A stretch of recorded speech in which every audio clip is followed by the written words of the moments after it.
our lives. We all have pain. We all have sorrow. This is why we are asking Governor Corbett not to appeal this decision. We want all of these people to enjoy those rights. Please, no appeal. We won marriage today!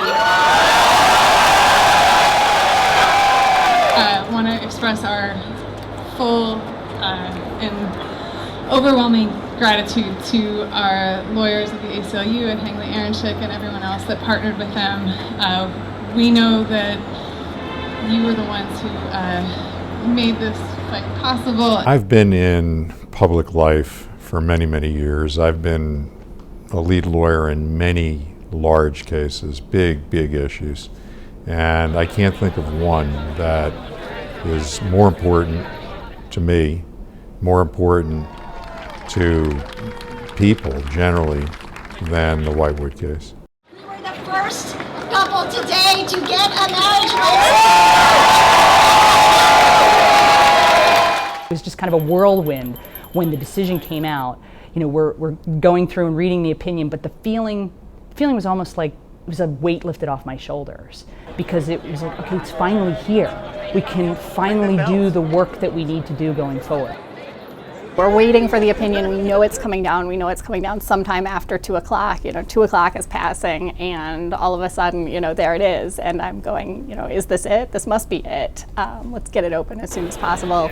A few of our clients were there. There was some media there. There were a bunch of ACLU supporters there, in addition to the lawyers on the case. And so, to have people gather around, I was reading from the opinion to everybody so that everybody would get the news at the same time. And so that was a big moment. It's energizing to work on a case like this. It's energizing to work on something so important and that has such an impact on people's lives. And that, that has sort of helped to reinvigorate me in my practice in general, just that I feel more awake, more active, having had the chance to work on this. The day that we won on May 20th was an amazing relief, I think, for everybody. But I have to say that something that really I always remember about the case is the day that we launched the lawsuit on July 9th, 2013 in Harrisburg. And at that moment, it felt like for our clients that they finally had somebody who was speaking on their behalf. These are folks who've been at the margins of society, their entire lives. They've been told that you're not good enough for this right, you're not equal in this respect.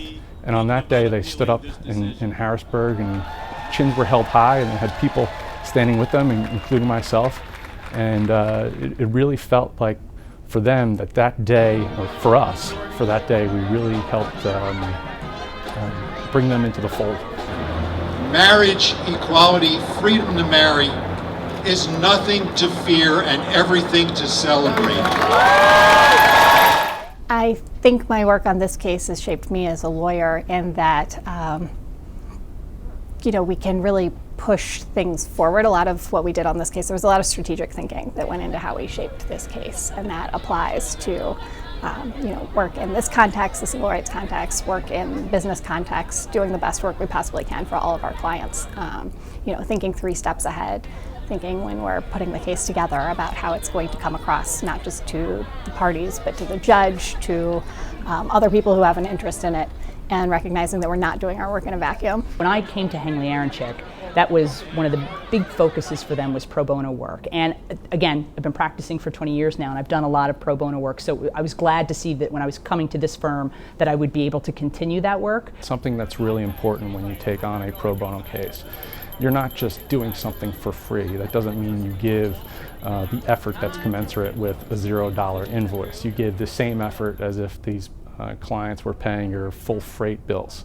Okay, and so, and that's the way we attack cases when we bring them in here. So we don't just bring on a case so we can get some pro bono hours and have some stats and we can submit to some place and get an award or something like that.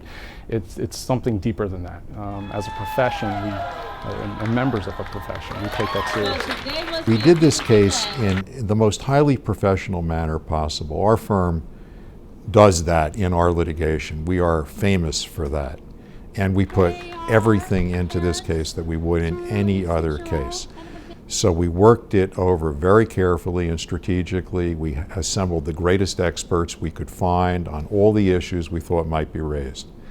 We answered every question that the opposition has ever raised in any case about challenging why there should be same-sex marriages, about whether it's good or bad. But we answered them with facts, and we answered them with experts, we answered them with a professional sense. I just might have a problem that you understand. We all need somebody. It was a wonderful opportunity, sort of a once-in-a-lifetime opportunity for me to work on an issue that is both very topical, very important today, but also one that I care about. To everyone and anybody who is feeling that maybe there's not a place, they're not fully part of the American dream and the American system, all they got to do is look and see what happened here and then say, you know, if it worked for them, it can work for me.